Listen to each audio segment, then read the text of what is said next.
자, 금요일 아침입니다. 로마서 9장 1절에서 3절 말씀을 생각해 보겠습니다. 이제 우리가 그 성령님에 대한 내용을 다루고 있는 8장을 마무리하고 이제 9장으로 넘어왔습니다. 9장부터 11장까지의 말씀에서는 유대인과 이방인의 관계에 대해서 말씀을 하고 있는데, 사실은 이 내용들은 좀 논쟁이 많은 부분이에요. 특히 이제 여기서 다루고 있는 것은 하나님의 그 크신 경륜 가운데 유대인이 어느 위치에 있는지를 생각해 보게 합니다. 사실 사도 바울은 유대인들에 대해서 굉장한 많은 관심과 또 진지한 관심들을 가지고 있어요. 이제 오늘부터 우리가 살펴볼 9장부터 11장까지에서 그러한 사도 바울의 마음들을 잘 보여주고 있습니다. 먼저 1절에 보시면 1절, 2절이 같이 나와 있는데요. 내가 그리스도 안에서 참말을 하고 거짓말을 아니하노라 라고 말씀하는데요. 바울은 지금 이 말씀을 듣는 사람들을 설득하고 있는 거예요. 내가 말하는 건, 지금까지 말한 거, 또 이제부터 말하는 건 진짜 거짓말이 아니다. 겉으로만 꾸미거나 과장하고 있는 얘기가 아니다 라는 것을 먼저 밝혀주고 있는 거죠. 그러면서 더 확정적으로 말하는 게 뭐냐면, 내 양심이 성령 안에서 나와 더불어 증언한다. 자, 거짓말을 아니한다, 그리고 증언한다 라고 이야기하잖아요. 사도 바울이 양심을 가지고 얘기한다 이래도 거짓말 할 수 있죠. 사람은 그럴 수 있잖아요. 그런데 그 양심이 성령 안에서 더불어 증언한다라고 표현을 해요. 그러니까 지금 사도 바울이 말하는 이 모든 말과 그리고 자신의 양심까지도 성령님에 의해서 보증될 수 있다. 그러니까 정말 사실이라는 거예요. 자신의 진지한 마음, 실제적인 그 마음을 표현하겠다 이 얘기입니다. 자, 그렇게 양심을 가지고 증언하는 내용이 뭡니까? 나에게 큰 근심이 있는 것과 마음에 그치지 않는 고통이 있다라고 말해요. 그러니까 사도 바울 마음 가운데 정말 큰 근심이 있고 그치지 않는 고통이 있다라는 겁니다. 그 고통의 내용이 뭐예요? 자, 3절에 나오죠. 나의 형제 곧 고륙의 친척을 위하여 내 자신이 저주를 받아 그리스도에게서 끊어질지라도 원하는 바다.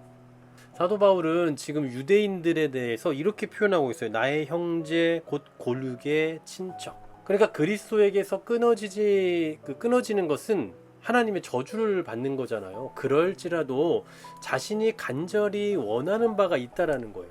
설마 하나님으로부터 내가 버림받는 한이 있더라도 내가 간절히 원하는 바가 있는데, 그건 뭐냐? 바로 유대인들이 예수 그리스도를 믿고 하나님의 구원받는 백성이 되는 거다라는 거죠. 그러니까 얼마나 그것을 원했는지에 대한 그 간절함을 표현하는 거예요. 그래서 내가 진짜다, 거짓말이 아니고 정말 사실인데 난 진짜 그 정도의 마음이 있어 라고 말하고 싶은 거예요. 여러분, 출애굽기 32장에 보면 모세가 이와 비슷한 기도를 했죠. 이스라엘 백성들이 이 아론과 함께 금송아지 형상을 만들어서 하나님을 진노케 한 사건이 있잖아요. 그때 하나님께서 그들을 진멸하겠다고 하셨어요. 그러자 모세가 뭘 얘기합니까? 죄를 좀 사해 주십시오. 만약에 그렇게 하시지 않을 거면 차라리 제 이름을 생명책에 지워주세요 라고까지 그렇게 이야기를 해요. 그러니까 자기 백성들에 대해서, 그 동족에 대해서 얼마나 깊은 관심과 사랑을 가지고 있었는지를 이렇게까지 표현하고 있는 거죠. 오늘 사도 바울도 마찬가지입니다. 유대인들의 구원을 위해서는 내가 죽을 각오가 되어 있다 이 얘기예요.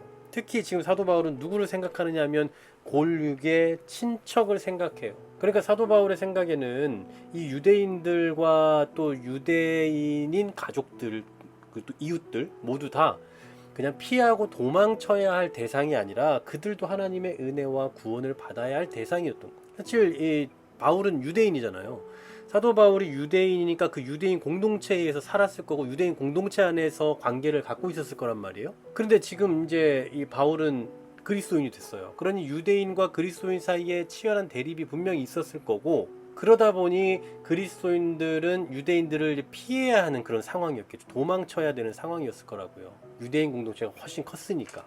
그런데 지금 사도 바울이 구하는 건 뭡니까?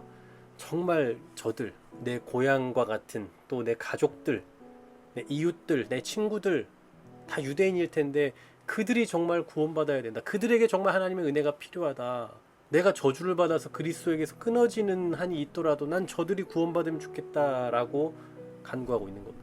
여러분, 우리도 그렇잖아요. 우리도 예수를 지금 믿고 있고 구원받은 자로 살아가지만 우리가 원래부터 예수를 믿게 계획되고 예수를 믿을 수 있는 그런 존재는 아니었을 거예요. 이런 우리가 지금 예수를 믿고 구원받은 자로 살아갈 수 있다라는 거 하나님의 은혜죠. 하나님의 긍휼 때문입니다. 마찬가지예요. 우리가 예수님을 믿지 않는 사람들에 대한 관심을 멈추면 안 되는 이유가 바로 여기에 있는 거죠. 본래 믿지 않았던, 믿을 수 없는 나에게 하나님의 긍휼이 먼저 와서 믿게 된 것처럼 저들 가운데도 하나님의 긍휼이 임해서 예수 그리스도 안에 거하기를 소망하는 것, 그런 간구를 가지고 살아가야 된다는 거예요. 그래서 오늘 사도 바울은 저기 멀리 있는 자들, 그러니까 우리로 말하면 어떤 뭐 선교지 이런 게 아니라 그냥 가장 가까이에 있는 우리 가족, 우리 친척들, 우리 이웃을 위해서 기도하고 있는 거예요. 그들에게도 하나님의 지극히 풍성하신 은혜가 임하면 그들도 예수를 믿게 될 것이고 하나님의 권속이 될 수 있을 겁니다. 그래서 오늘은 우리가 이 말씀 앞에서 우리 가족들, 또 우리 친척들, 우리 가장 가까이에 예수 그리스도를 알지 못하고